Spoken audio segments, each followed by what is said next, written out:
Bonjour à tout le monde, mesdames et messieurs les présidentes et les présidents qui sont ici présents ou connectés, mesdames et messieurs les vice-présidentes et vice-présidents, madame la directrice, mesdames, messieurs, présents et connectés, comme je le disais tout à l'heure, bonjour et merci de nous accueillir et merci de la confiance que vous nous faites en nous permettant d'introduire cette journée sur les personnes fatiguées. Voilà, France Asso Santé que je représente aujourd'hui, j'en suis vice-présidente. Vous le savez, regroupe 92 associations d'usagers, qu'on dit d'usagers du système de santé, dont un grand nombre de ces associations sont engagées dans un groupe de travail inter-associatif qui travaille sur le sujet des fatigues avec comme partenaire France Asso que vous avez nommé tout à l'heure. Bien entendu, le message d'introduction que nous avons à vous délivrer ne concerne pas l'inventaire des difficultés. Vous allez tout à l'heure avoir une table ronde qui va être consacrée à des témoignages, à des vécus, à ce qu'on appelle aussi le partage de savoir expérientiel. Et vous en savez déjà beaucoup plus que nous, vous êtes de véritables experts.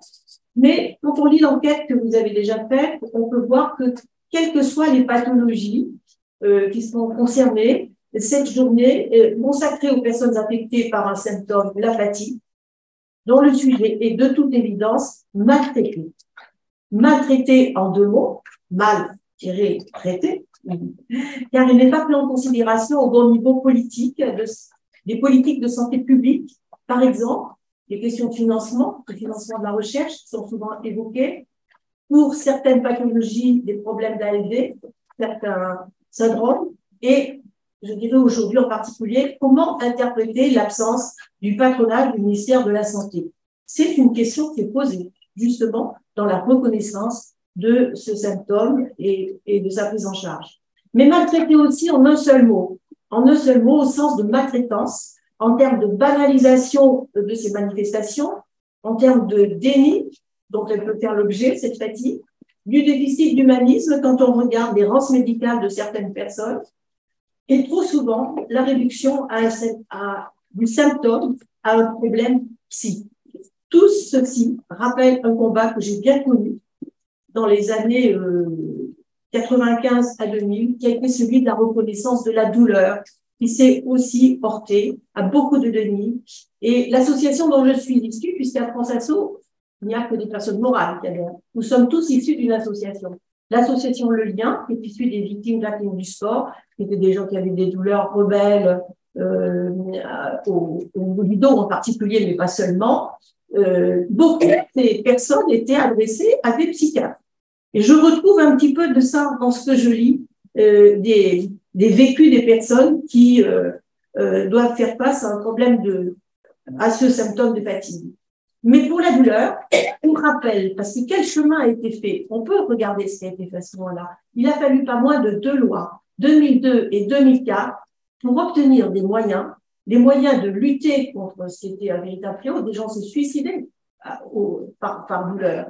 Ce n'est pas parfait néanmoins, ce tournant, mais c'est quand même un tournant qui nous a permis d'obtenir des financements et des moyens. Le traitement de la douleur est devenu, en particulier dans la loi, quelque chose d'important, un droit fondamental de la personne. C'est-à-dire que nous avons aujourd'hui dans la jurisprudence des personnes qui sont indemnisées, des établissements qui sont condamnés parce que la douleur n'a pas été prise en compte. Nous avons eu déjà 3 plans.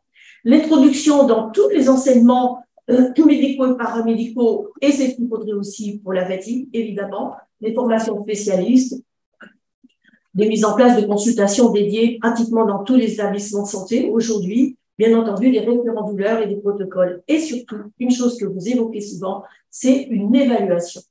L'évaluation de la douleur a fait considérablement avancer les choses parce qu'elle est rendue obligatoire. Par quel biais? Par le fait qu'elle est entrée dans les référentiels de certification des établissements de santé de la Haute Autorité de Santé. Et croyez-moi, les experts visiteurs qui se rendent sur les sites pour faire la visite de certification sont très attentifs à la prise en charge de la douleur et très régulièrement, on trouve des niveaux abaissés de certification du fait de l'absence de cette prise en charge.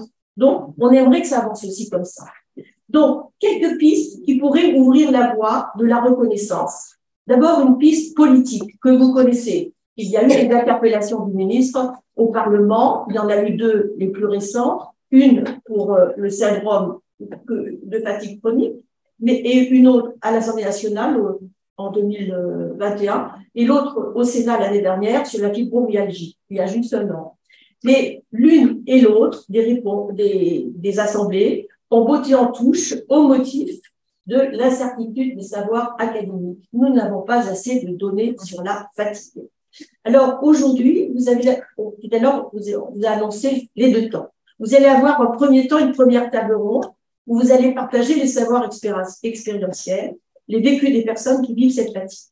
On sait qu'il y a plusieurs centaines de milliers de personnes qui sont concernées, de très jeunes personnes. Moi, je viens de voir des dossiers d'enfants en même temps. Quelle est une question scientifique et médicale? La fatigue est aussi un problème de santé publique, une question sociale, un problème politique, et le Parlement est là en face de ses responsabilités. Alors, à Fort-Sassou, on dit ne lâchez rien. Oui, il y a eu des tentatives, elles ne sont pas données grand-chose, 10 lignes de réponse quand même. Quand on regarde les réponses qui ont été faites, elles tiennent moins dans un mouchoir de poche. Il faut y retourner, il ne faut jamais lâcher. Il faut apprendre à trouver le ou la parlementaire qui portera cette voix. Ils sont plusieurs centaines, nos parlementaires. Il y en a forcément parmi elles et parmi eux qui seront intéressés par le sujet. Donc, il faut les solliciter pour envoyer combien 600, 700 lettres à l'Assemblée nationale, c'est quelques 500. Je n'ai pas vérifié le chiffre au Sénat, mais c'est autour de 400, quelque chose comme ça. Eh bien, il ne faut pas lâcher, bien entendu, pour faire bouger les lignes politiques. Mais pour faire bouger ces lignes, nous allons arriver à la deuxième table ronde, c'est qu'il faut des données. Si vous n'avez pas de data, ça sera extrêmement difficile. D'ailleurs, c'est bien là-dessus qu'ils se sont appuyés lors des deux premières interpellations pour dire ah ben oui, mais le savoir académique, il n'y en a pas. Donc, il nous faut des données. Et ça, ce sera le deuxième temps. Cette autre piste, on voit que l'intelligence collective que vous possédez a une alliée qui est l'intelligence artificielle.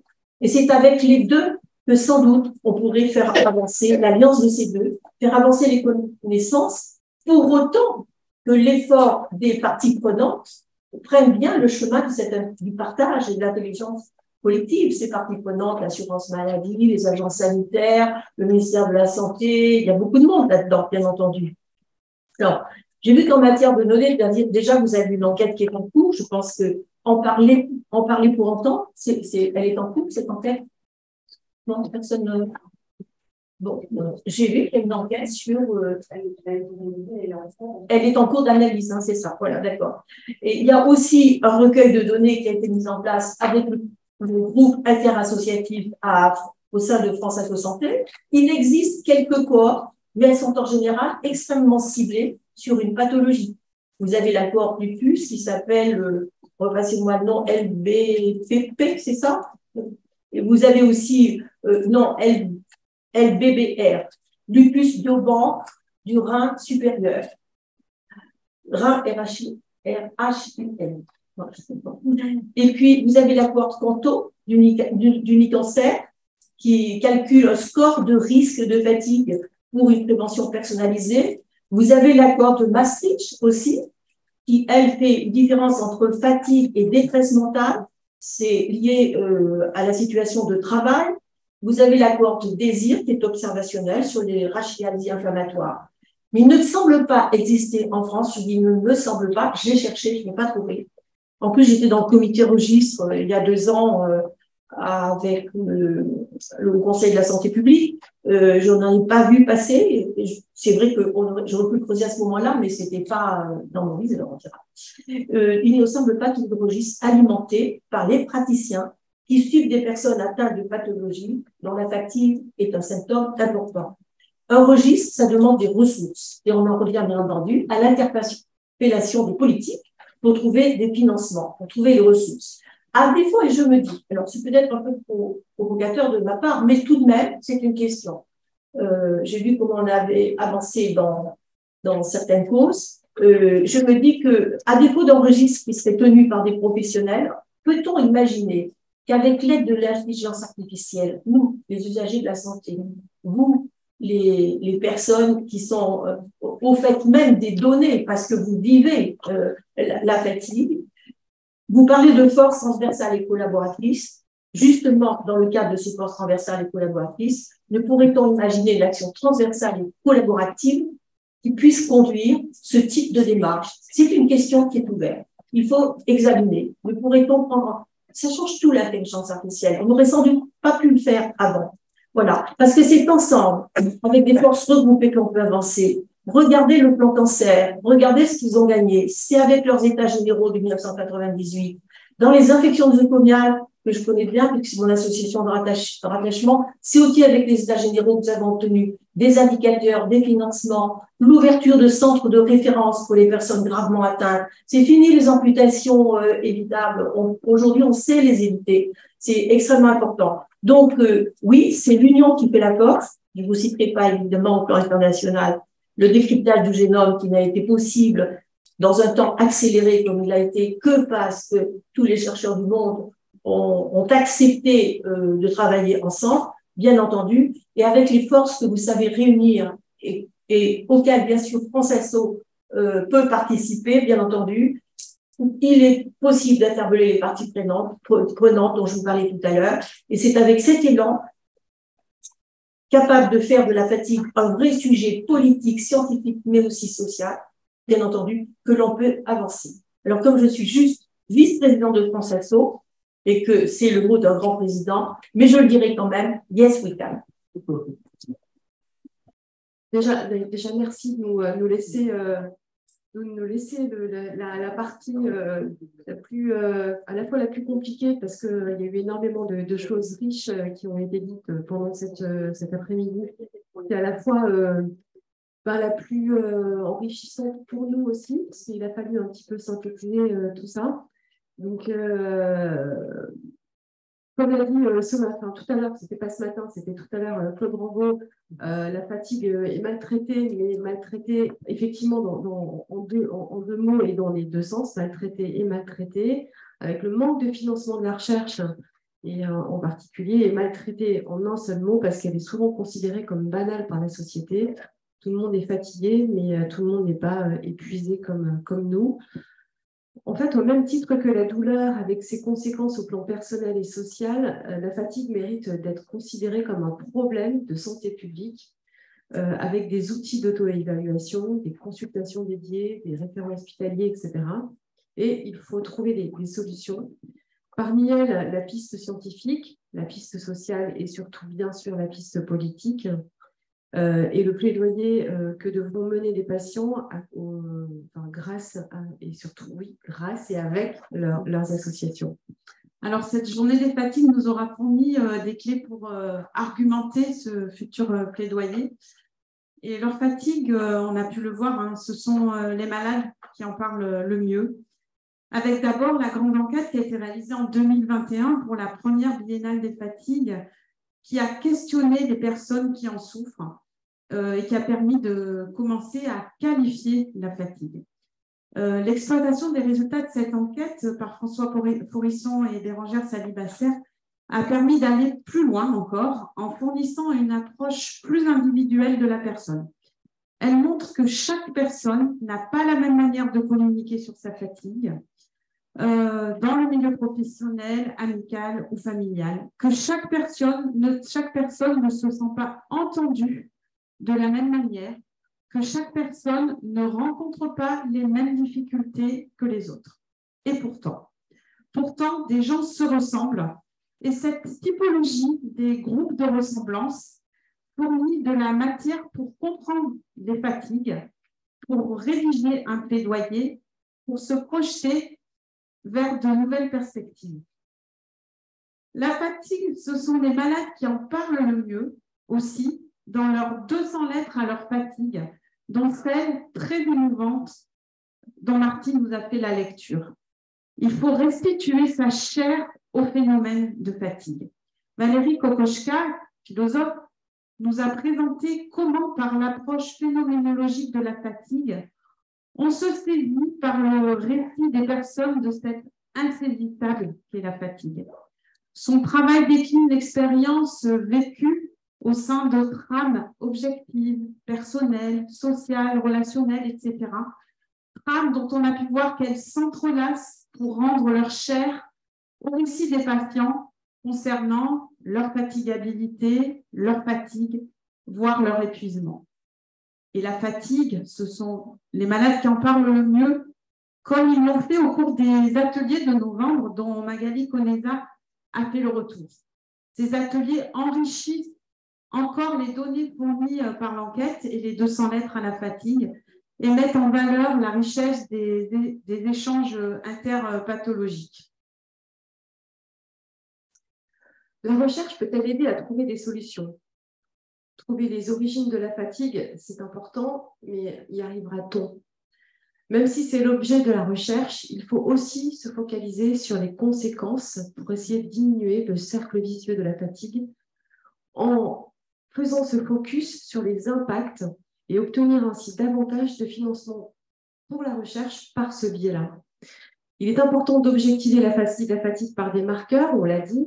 Il faut des indicateurs qui soient audibles pour les interlocuteurs, notamment les médecins, pour qu'ils la reconnaissent et pour qu'ils la traitent ou pas.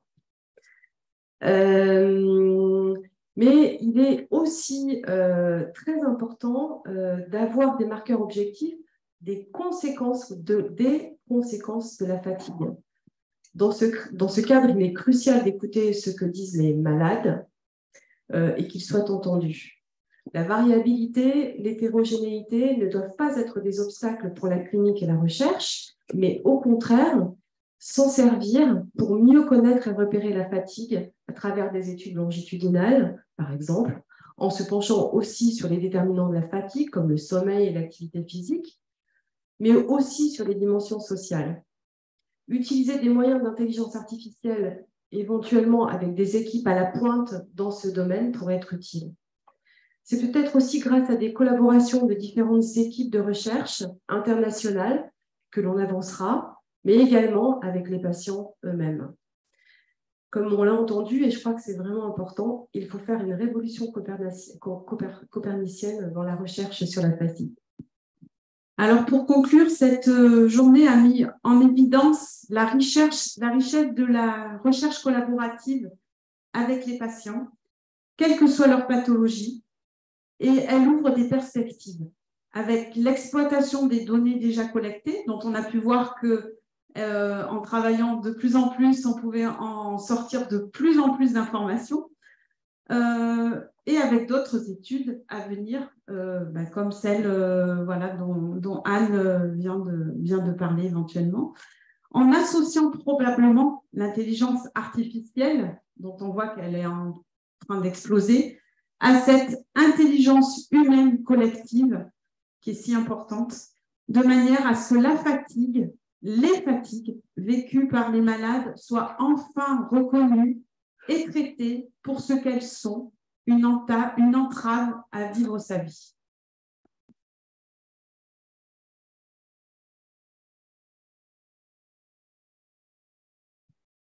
Merci à tous pour cette belle journée. Merci Isabelle et tout le groupe de travail.